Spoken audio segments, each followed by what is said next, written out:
रहे हैं nation view बीना त्यागी के साथ। रात के 8 बज चुके, हम हाजिर हैं इस वक्त की हर उस बड़ी खबर के साथ जो रखती है आपसे सरोकार। खबरों के हर पक्ष पहलू से आपको कराएंगे रूबरू, ताकि जब आप खबर पर अपना रवैया बनाएं तो वो सटीक और निष्पक्ष हो। सबसे पहले आज बात करेंगे राहुल गांधी के प्रधानमंत्री पर लगाए गए आरोपों की। कल तक अपने बयानों से भूचाल ला देने का दावा कर रहे राहुल गांधी ने सीधे तौर पर आज प्रधानमंत्री नरेंद्र मोदी पर आरोप लगाए। गुजरात के मेहसाणा में रैली के लिए पहुंचे राहुल ने भ्रष्टाचार पर आरोप जड़े प्रधानमंत्री को आड़े हाथों लिया। हालांकि राहुल के बयान पर बीजेपी ने भी पलटवार करने में जरा सी देर नहीं की। जाहिर सी बात है, मामला प्रधानमंत्री का जो था। फौरन केंद्रीय मंत्री रविशंकर प्रसाद सामने आए, आरोपों को बेबुनियाद बताया, राहुल की हताशा करार दिया और प्रधानमंत्री को गंगा की तरह पवित्र करार दे डाला। 6 महीने में 9 बार सहारा के लोगों ने अपनी डायरी में लिखा है कि हमने नरेंद्र मोदी जी को पैसा दिया है। कि ऑगस्टा वेस्टलैंड करप्शन के मामले में कांग्रेस के नेताओं के नाम आ रहे हैं, उनके परिवार का नाम आ रहा है, उसको लेकर बहुत परेशान है। परिवार का नाम आया था इटली में भी और यहां भी इन्वेस्टिगेशन चल रहा है।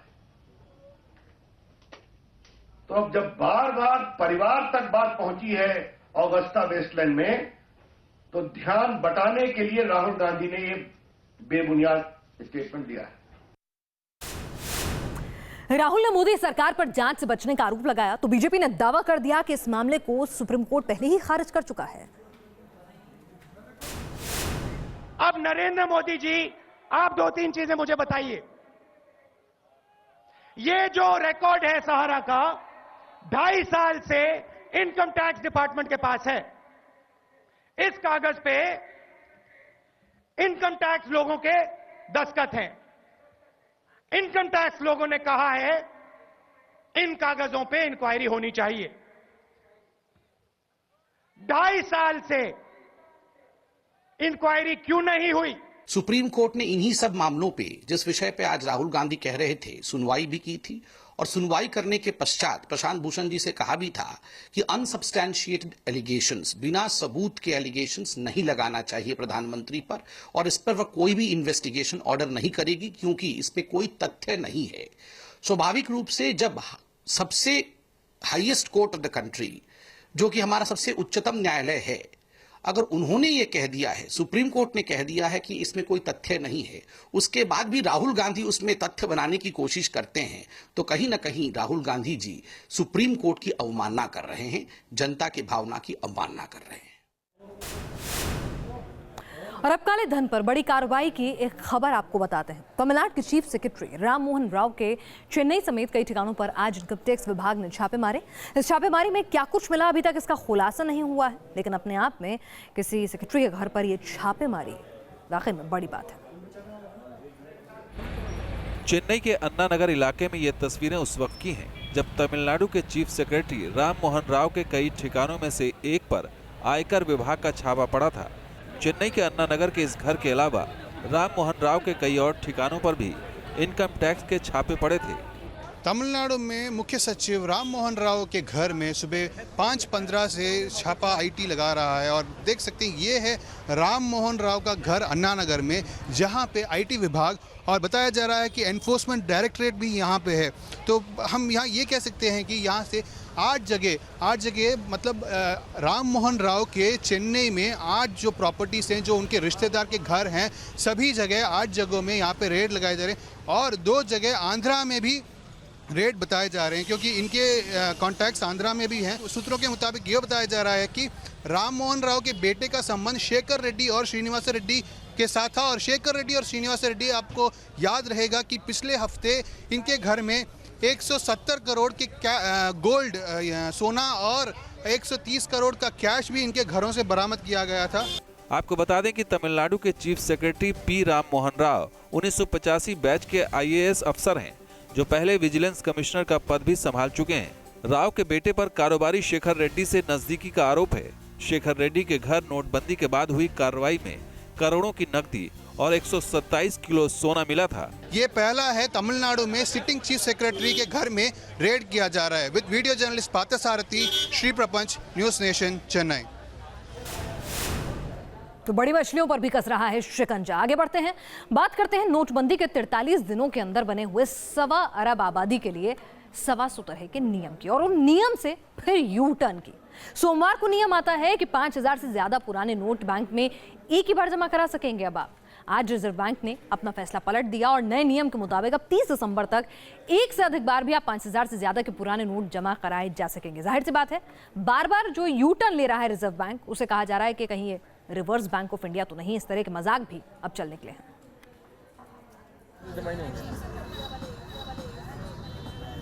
नोटबंदी के ऐलान के बाद से 1.5 महीना गुजरने को है। नोटबंदी के 1.5 महीने में सरकार ने तकरीबन 60 बार नियम बदले। पहले पीएम ने 30 दिसंबर तक मियाद दी, फिर सरकार ने आराम से पैसे जमा करने की अपील की। इस हफ्ते एक नया नियम बनाया और 2 दिनों के अंदर इसे वापस भी ले लिया। सोमवार को आए नियम के मुताबिक पुराने नोटों में 5000 से ज्यादा की रकम एक बार ही जमा कराई जा सकेगी। बुधवार को अधिसूचना आई कि 5000 से ज्यादा की रकम कई बार जमा कर सकेंगे। सोमवार को नियम था कि 5000 से ज्यादा की रकम जमा करने पर बैंक के 2 अधिकारी पूछताछ करेंगे। बुधवार को अधिसूचना आई कि बैंक कोई पूछताछ नहीं करेगा। बुधवार को जो नियम नहीं बदला उसमें सिर्फ ये था कि पुराने नोट केवाईसी वाले खाते में ही जमा होंगे। बगैर केवाईसी वाले खातों में 50,000 से ज्यादा की रकम जमा नहीं की जा सकेगी। सवेरे कुछ निर्णय आता है, शाम तक कुछ और हो जाता है, और दूसरे दिन हम सवेरे जब अखबारों के पन्ने खोलते हैं तो निर्णय पूरी तरह बदल चुके होते हैं। सरकार दृढ़ प्रतिज्ञ नहीं दिखती। तो ये जो निर्णय है वो स्वागत योग्य है और राहत देगा छोटे व्यापारियों को। जब तक ये फैसला आया तब तक 2 दिनों के अंदर देश में लाखों लोगों को बैंकों में पुराने नोट जमा करने में परेशानी हो चुकी थी। दरअसल नोटबंदी में जनता को 3 तरह के फैसलों के मुताबिक चलना पड़ रहा है। सरकार किसी फैसले का ऐलान करती है, रिजर्व बैंक उस फैसले को लागू करने की शर्त बताता है और बैंक अपने अपने हिसाब से लोगों पर उसे लागू करते हैं। ऐसे में देश की जनता भ्रष्टाचार से लड़ाई के नाम पर नोटबंदी की तमाम मुश्किलें तो झेल रही है, लेकिन सरकार के कुछ बदलते नियमों ने जनता की दुश्वारियों को कम करने की बजाय उसे बढ़ा दिया है। Team news nation.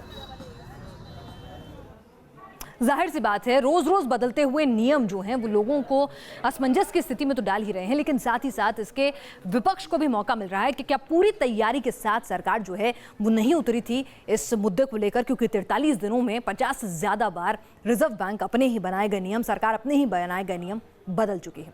आगे बढ़ते हैं। सरकार ने 24 घंटे में जैसे 5000 रुपए से ज्यादा जमा कराने की शर्त हटा दी। लोगों ने राहत की सांस ली, लेकिन 24 घंटों में तो काफी कंफ्यूजन हो गया, काफी परेशानी झेली। आइए आपको दिखाते हैं। नोट जमा करने की नई शर्तों ने बढ़ाई मुसीबत। बैंकों की ओर दौड़े लोग, शर्तें हटी, परेशानी बाकी। हाथों में 500 और 1000 के नोट और उसे खाते में जमा कराने की जद्दोजहद। सरकार ने 5000 की लिमिट तय की तो कईयों के होश उड़ गए। लोग भागे भागे बैंक पहुंचे तो बैंक वालों ने नियमों के मुताबिक दाग दिए सवाल, जिस पर कई लोगों का गुस्सा फूट पड़ा। एक शख्स ने जवाब दिया, क्योंकि मुझे अपने प्रधानमंत्री और वित्त मंत्री के कहे पर भरोसा था कि नोट 30 दिसंबर 2016 तक बदले जा सकते हैं। दूसरे शख्स ने जवाब दिया, प्रधानमंत्री, वित्त मंत्री और आरबीआई ने मुझे आश्वासन दिया था कि बैंकों की ओर भागने की जरूरत नहीं, डिपॉजिट के लिए मेरे पास 30 दिसंबर तक का समय रहेगा। मैंने उनका भरोसा किया। जाहिर है लोगों को सरकार का ये फैसला रास नहीं आ रहा था, इसलिए अब जबकि सरकार ने इसे वापस ले लिया है तो वो राहत की सांस ले रहे हैं। जो सर्कुलर वापस लिया गया है 5000 वाला, आपको लगता है इससे राहत मिलेगी? बहुत राहत है। आरबीआई ने जो डिसीजन अपनी गाइडलाइंस दी है उससे लग रहा है कि कुछ उम्मीद की किरण जगी है। सही फैसला है? ओनली सही फैसला है। आप बताइए। सही फैसला है। हालांकि सरकार की दलील थी कि यह फैसला काला धन रोकने के लिहाज से लिया गया है, लेकिन लोगों की बातों से साफ है कि इस फैसले ने उनकी दिक्कत भी बढ़ाई थी। दिल्ली से सैयद आमिर हुसैन के साथ टीम न्यूज़ नेशन। उधर दिल्ली में आज केजरीवाल सरकार के खिलाफ प्लास्टिक कूड़ा कबाड़ का काम करने वाले लोगों ने जोरदार प्रदर्शन कर दिया। कारोबारियों और मजदूरों का आरोप है कि केजरीवाल सरकार इनके खिलाफ मुहिम चलाकर इन्हें उजाड़ रही है और एसडीएम के जरिए धमकाकर इनके कारोबार को बंद करा रहे हैं। ये सभी लोग अपनी फरियाद लेकर उपराज्यपाल नजीब जंग के घर पहुंचे और एलजी से हस्तक्षेप की मांग की।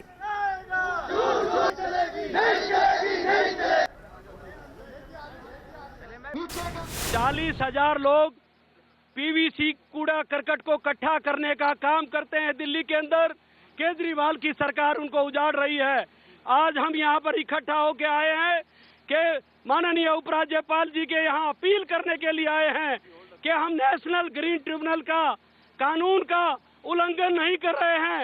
हम नेशनल ग्रीन ट्रिब्यूनल के मापदंडों के अनुसार काम कर रहे हैं और नेशनल ग्रीन ट्रिब्यूनल में हमने अपना पक्ष रखा हुआ है। ये केजरीवाल सरकार इनको उजाड़ रही है पिछले 7 दिन से। हम इसलिए गुहार लगाने के लिए आए हैं। राजधानी दिल्ली में आज तड़के उस वक्त सनसनी फैल गई जब एक मर्सिडीज में वीवीआईपी नंबर वाली मर्सिडीज में घर के बाहर नाबालिग लड़की की लाश मिलती है। दिल्ली में एक दोस्त ने एक दोस्त की हत्या कर दी। वारदात नजफगढ़ इलाके की बताई जा रही है कि लड़की आरोपी शुभम के साथ घूमने गई। जब दोनों वापस लौटे तो किसी बात पर अनबन हुई, जिसके बाद शुभम ने लड़की को गोली मार दी। पुलिस ने शुभम को गिरफ्तार कर लिया और पूछताछ जारी है। लंच किया, शॉपिंग की और फिर मार दी गोली। राजधानी दिल्ली के नजफगढ़ इलाके में एक दोस्त ही बन गया दुश्मन। काले रंग की इस मर्सिडीज कार में एक नाबालिग लड़की की गोली मारकर हत्या कर दी गई। बताया जा रहा है कि दोपहर करीब 2 बजे लड़की अपने दोस्त शुभम के साथ राजौरी गार्डन घूमने गई। शुभम के साथ उसका एक और दोस्त योगेश भी था। तीनों ने साथ ही लंच किया और फिर एक मॉल में शॉपिंग की। लड़की शाम के 7:30 बजे तक घर वापस आने का भरोसा दे गई थी, लेकिन आने में देर हुई तो मां ने फोन किया। इसके बाद ये तीनों कार से नजफगढ़ की ओर बढ़ गए। रात करीब 9:30 बजे गाड़ी लड़की के घर के पास पहुंची तो शुभम का दोस्त योगेश गाड़ी से बाहर निकल गया। बताया जा रहा है कि कार आती देख लड़की की मां भी उस ओर बढ़ी, लेकिन अंदर शुभम और उस लड़की के बीच नोक-झोंक होने लगी थी और इससे पहले कि लड़की की मां वहां पहुंचती, गोली चलने की आवाज आई और फिर शुभम भी वहां से फरार हो गया। लड़की की मां ने भी लड़के से भी बात की है कि ठीक है हम 9 बजे तक पहुंच जाते हैं।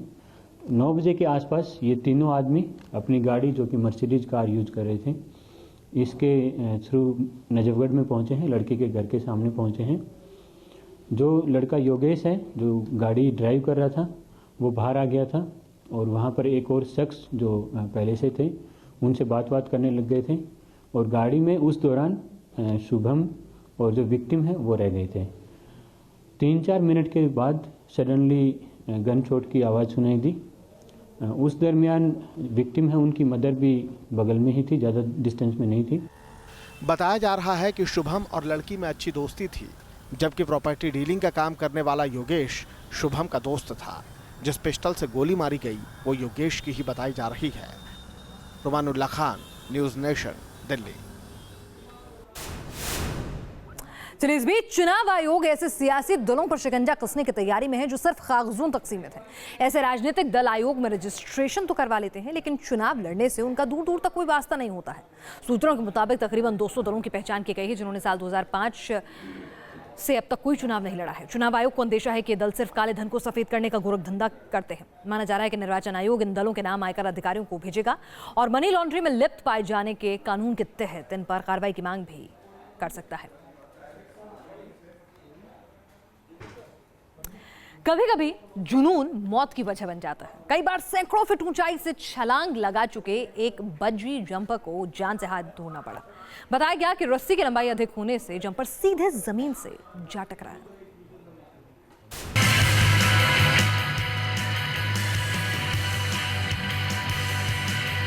बंजी जंपिंग यानी जान हथेली पर रखकर छलांग। बंजी जंपर कभी अपने जुनून के लिए तो कभी लोगों के मनोरंजन के लिए ऊंचाई से छलांग लगाते हैं। कमर में रस्सी बंधी होती है, बावजूद इसके कब क्या हो जाए कहा नहीं जा सकता। बंजी जंपिंग मतलब हादसों को सीधे तौर पर न्योता देने की कवायद। ऐसी ही कवायद में ब्राजील के बंजी जंपर फेबियो को अपनी जान से हाथ धोना पड़ा।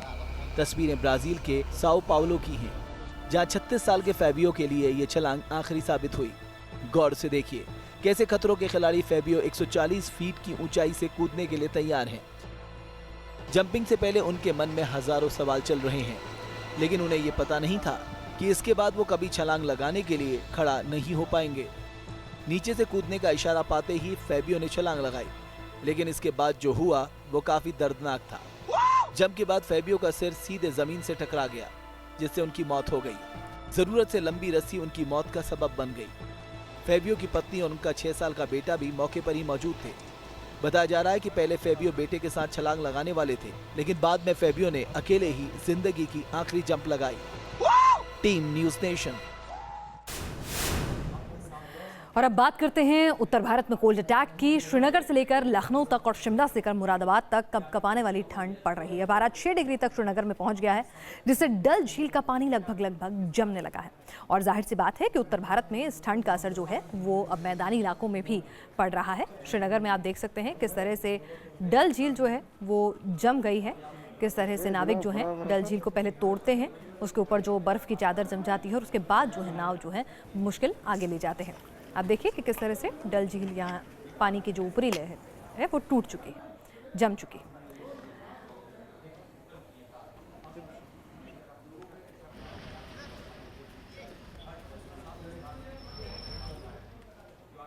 भाई ठंड का मौसम है तो ठंड तो अपने शबाब पर होगी ही।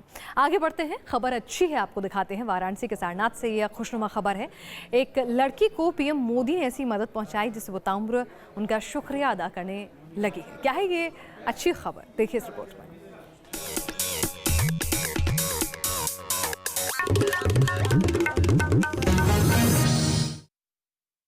क्या करें? बहुत बहुत हाथ जोड़ के धन्यवाद देना चाहते हैं कि डूबते हुए तिनके को बचा दिया। ज्योति प्रधानमंत्री के दफ्तर उन्हें धन्यवाद देने पहुंची है। महज एक खत पर प्रधानमंत्री ने उसकी शादी के लिए जो माली मदद पहुंचाई उससे ज्योति अभिभूत है। उसके चेहरे पर खुशी साफ दिखाई दे रही है। ज्योति बृहस्पतिवार को होने वाले प्रधानमंत्री के कार्यक्रम में उनसे मिलना चाहती है, उनका शुक्रिया अदा करना चाहती है। ये मोदी कार्यालय आए हैं, वजह ये है कि मोदी जी हमारे शादी के लिए पैसे जो दिए थे 70,000 रुपये, उनको धन्यवाद देने के लिए आए, सहायता दिए थे उन लोगों को। वाराणसी के सारनाथ थाना क्षेत्र के सारंग तालाब की रहने वाली ज्योति शाह की शादी पिछले महीने 25 तारीख को हुई। इससे पहले शादी में आ रही पैसे की कमी को लेकर उसने 8 नवंबर को पीएम नरेंद्र मोदी को एक चिट्ठी लिखी थी। पीएम ने इस परिवार को मदद पहुंचाने में देर नहीं लगाई। पहले 20,000 और बाद में 50,000 की मदद ज्योति के पिता तक पहुंचा दी गई। बहुत खुश है, पूरा परिवार खुश है हमारा। मोदी जी से क्या कहना चाहेंगे? कल वो आ रहे हैं बनारस। धन्यवाद देना चाहते हैं वही कि हमारा बहुत अच्छा किया। ससुराल से मायके वापस आने पर ज्योति प्रधानमंत्री से मिलकर उनका शुक्रिया अदा करना चाहती है। ये अलग बात है कि यहाँ के जनप्रतिनिधि उसे इसकी इजाजत नहीं दे रहे। काशीनाथ शुक्ल, न्यूज नेशन, वाराणसी।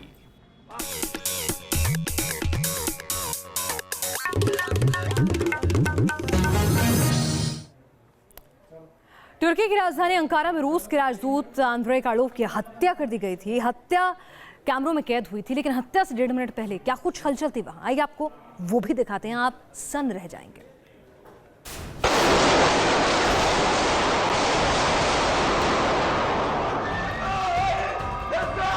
इन तस्वीरों ने दुनिया को हिलाकर रख दिया। हमलावर ने गोली मारकर रूसी राजदूत की जान ले ली। तुर्की में रूसी विमान मार गिराए जाने के बाद ये वारदात रूस के लिए दूसरा बड़ा झटका था। तुर्की के एक सुरक्षा कर्मी ने रूसी राजदूत आंद्रेई कार्लोव की हत्या कर दी। आइए हम आपको वारदात से पहले के 1.5 मिनट की पूरी कहानी से रूबरू करा दें। तुर्की की राजधानी अंकारा में एक फोटो प्रदर्शनी में शिरकत करने पहुंचे रूस के राजदूत आंद्रेई कार्लोव भाषण दे रहे हैं। उस वक्त हमलावर मेवलूत एंदितास उनके पीछे बाईं ओर खड़ा है। मेवलूत अपने कॉलर और टाई को सही करता है और फिर कोट के अंदर रखे पिस्टल को टटोलता है। इस दौरान आंद्रेई कार्लोव तुर्की और रूस संबंधों पर ट्रांसलेटर की मदद से बोल रहे हैं। अब मेवलूत अपनी पोजीशन बदलकर दाईं ओर जाकर खड़ा हो जाता है। तकरीबन 20 सेकंड के बाद मेवलूत फिर से कोट में छिपी हुई पिस्तौल को टटोलता है और सामने देखने लगता है। सुरक्षा कर्मी होने की वजह से उसकी इन हरकतों पर किसी को कुछ शक नहीं हुआ। किसी को भी नहीं पता था कि अगले ही पल क्या होने वाला है। अगले 30 सेकंड तक मेवलूत कभी सामने देखता है तो कभी चारों ओर देखकर मौके की तलाश करने लगता है। फिर अचानक वो हुआ जिसकी किसी ने कल्पना भी नहीं की होगी। मेवलूद ने पिस्तौल निकाली और आंद्री कार्लो पर ताबड़तोड़ गोलियां दाग दी। गोली लगने से कार्लो वहीं गिर गए और हमलावर मेवलूद एंदितास पिस्तौल लहराकर चिल्लाने लगा। वो अलेप्पो शहर और सीरिया की बात कर रहा था। हालांकि फौरन सुरक्षा बलों ने हमलावर को भी मार गिराया। Team news nation. तो ये थी आपके सम्मुख देश और दुनिया की हर खबर, हर पहलू के साथ नेशन व्यू में।